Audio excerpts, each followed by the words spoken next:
Oh my God. I'm not sure what is happening to my phone. It has given me a look like a cartoon. I'm not sure what I pressed there. This is the craziest thing that has just happened. Wow. Okay, basically, oh my goodness.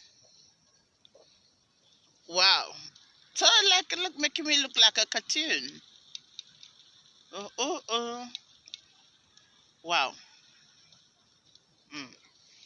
So basically, uh, today I came to show you some DIYs that you can actually do at home.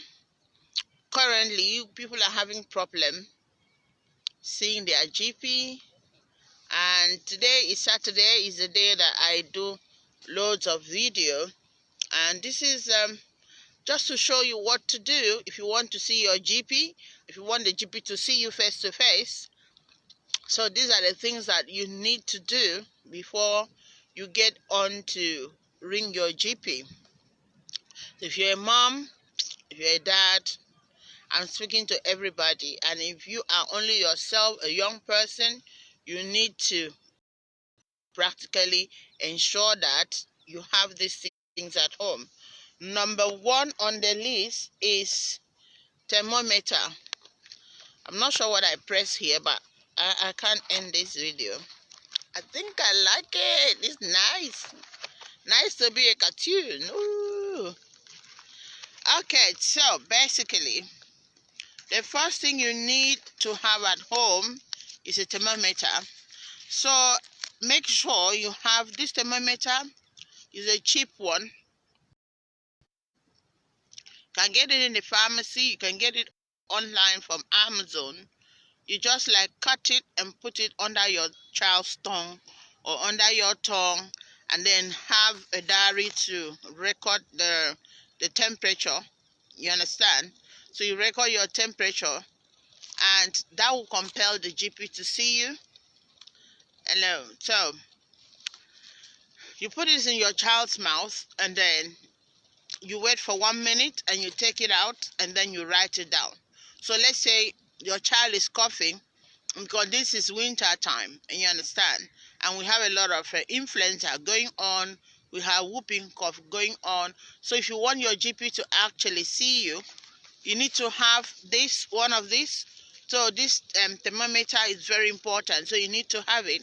And also you need to have a diary whereby you keep documenting your child's temperature or your temperature, because adults as well, we also end up having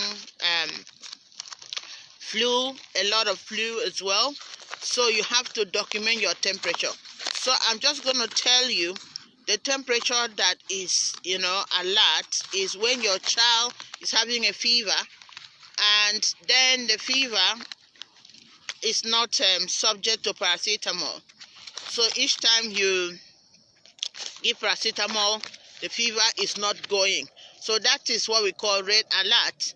So if you have your child not feeling well and they're having fever, and you've given couple, and then the child is still not feeling well, so you have to ensure that you write the time you give the paracetamol. And if you give paracetamol twice and the child is not still feeling well, now you need to measure the temperature of your baby.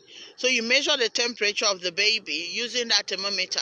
So you need to grab thermometer on eBay. You can get it from Amazon as well, and make sure you have it at home, because you need to use that thermometer to check your child's temperature. It's very, very important. Okay, so you must get that. It's very important. All right, so that is number one. Now, what temperature is red alert? So red alert temperature is when your child's temperature is 38.5 and and and above, or when the temperature just get on 38, that is a red alert. And also check the skin for rashes. If there's rashes on the skin, that is a very that speaks a lot of volume. So you need to take your child to the doctor. When you ring them up, then you said, I've taken my child's temperature. My child is running temperature, and yesterday I gave the Capol 3 times and it didn't work. And today I took the temperature, and then after taking the temperature, then the temperature now is going up to 38 and not responding to Capol. And then the doctor will tell you to bring the child in. And also, your child is wheezing, your child is coughing all through the night, your child cannot sleep in the night. You have to mention that when you're calling the GP, that your child is not sleeping at night, the child is coughing and running temperature. And then, if that is what it is, then you'll be asked to come in. GPs are not so hard-hearted, but sometimes the receptionists are the people that are really giving a lot of problem. So if you call the GP and tell the receptionist, look, I have my child's temperature written down, it's 38.5, and my child is really hot, and my child was coughing through the night, and my child is wheezing, I need to see the GP, they will definitely allow you to see the GP. You understand? Okay, so that's number one thing. So for you to see your GP again, to force the GP to see you, the next thing you need is your blood pressure. You need a blood pressure machine. If you're an adult and you have high blood pressure, you have diabetes, or you have chest pain, so you need to grab this blood pressure machine. You can buy it from Amazon. It's very, very cheap. You need to get this. So what you do now, if you have this blood pressure, you have to measure your blood pressure and your pulse, and you record them. So normal blood pressure is supposed to be 120 to 8 over 80. So the systolic is supposed to be 120 and diastolic is supposed to be 80. So that is normal. So now when you measure your blood pressure and it's going higher to 135 to 140, you need to document that blood pressure, document it in your book, and do it like 3 times, and then ring your GP and tell your GP, my blood pressure is 140, and the GP will tell you to come in. So that's one of the tricks to be able to see the GP. Measure your blood pressure. You must have this at home, and also check your heart rate. When you measure your blood pressure, the figures below, right, is let me see if I can show you. Let me see if I can show you. Just gonna do it with my hand. I'm not sure why I am turning to animal this morning. I'm not sure why. Facebook, you turned me to cartoon. You turned me to cartoon. So I'm just gonna show you.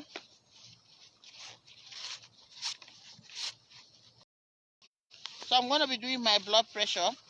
So this part of the blood pressure needs you see this is the cuff. So this blood pressure cuff, you need to face here. Okay, let me turn it for you to see. The blood pressure cuff need to face here. Okay, because I'm seeing that soon we are going to start to do a lot of things for ourselves at home, and the sooner you learn to do them at home, the earlier you can see your doctor, because you have evidence to show that you really need it. I'm speaking especially for people in the UK. Right now, to see a GP is very difficult since after the pandemic. So these are the things you can do to be able to see your doctor. So make sure that the blood pressure cuff is here. As you can see, so I am going to check this blood pressure. So you have to be able to record this blood pressure, and you keep it. So I am recording my blood pressure now. I just have to relax and stop talking.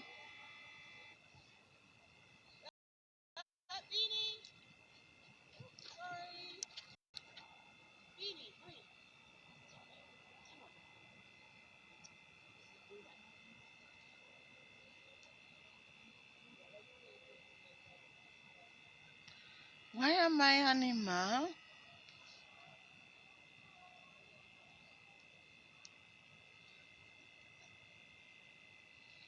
So I'm just measuring my blood pressure. I'll show you what I want to show you.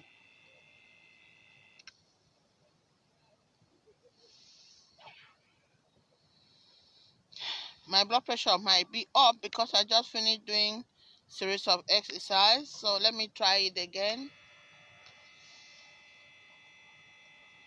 I really enjoy coming to this field this morning. Very relaxing. I'll be going home soon to do clinic office, answering clinical questions.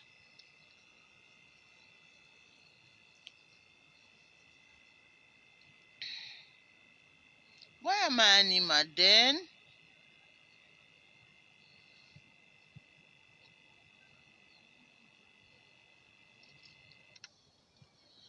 Okay, so this is my blood pressure, and my blood pressure is a bit low. So you can see, right, it's 103/81. The reason being that I haven't drank water. But if you look at my heart rate is 93. 93, that's my heart rate. Okay, so the reason my heart rate is gone up because I've just finished the jogging, I just finished the exercise.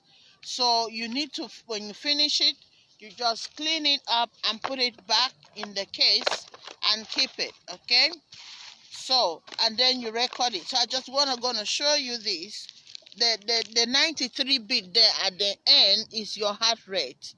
Okay, and the normal supposed to be um under 100, 60 to 100. So if your heart rate has gone above 100, that means that you are going to maybe having what we call arrhythmia. So you need to see your doctor.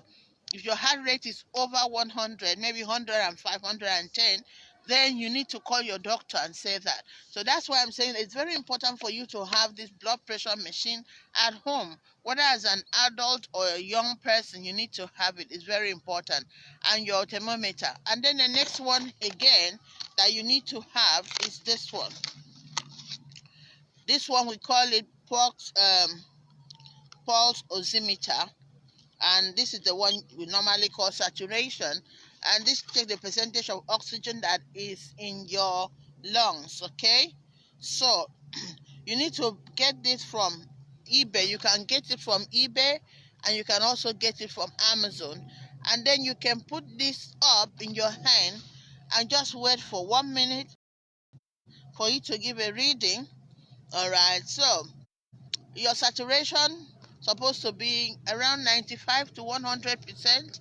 Normal supposed to be 100%. Okay, but if you're a smoker and you had COPD, your saturation should supposed to be around 88%. That is fine. But if you're not a smoker and you do not have a COPD, your sat supposed to be between 95 and 100. So if your saturation is lower than 95%, that means that you need to see your doctor. Definitely need to see your doctor. Okay, and you need to write these things down because those are your evidence for you to be able to see your GP. It's very important. So now I have done my saturation, and my sat is 98. You can see it there. So it's 98%. So not sure if it's still there or because my finger is out, so I lost it. So so these are the things that you need to have at home. You cannot play with these things. So it's not a thing that you have to be a nurse or you have to be a doctor to have them. The way healthcare is going on, I think we all need to have these things for ourselves at home. So try to get all this. This is called pulse oximeter. I will put a link on my page, so if you want to buy them. And this thermometer, you can buy it from the pharmacy, and also you can buy them from eBay as well. They are cheap on eBay. You can buy them, and make sure you put all these things at home. So when your child is not feeling well, you just take these temperatures and give them the couple not responding, then you have evidence to tell the what is it called, the receptionist, the GP receptionist. And a lot of news have said they are very rude. And if you just tell them your child is running temperature, you're giving paracetamol, it's not subsiding, or you're coughing and you're coughing out some brownish thing or some greenish thing, and your saturation is gone down to maybe 90, 92, and then they will ask to see you. You understand? So that is what I was gonna show you today for the DIY for choking and every other thing. I'll do it for you and when I get home. So I have to leave now. Bye. Bye.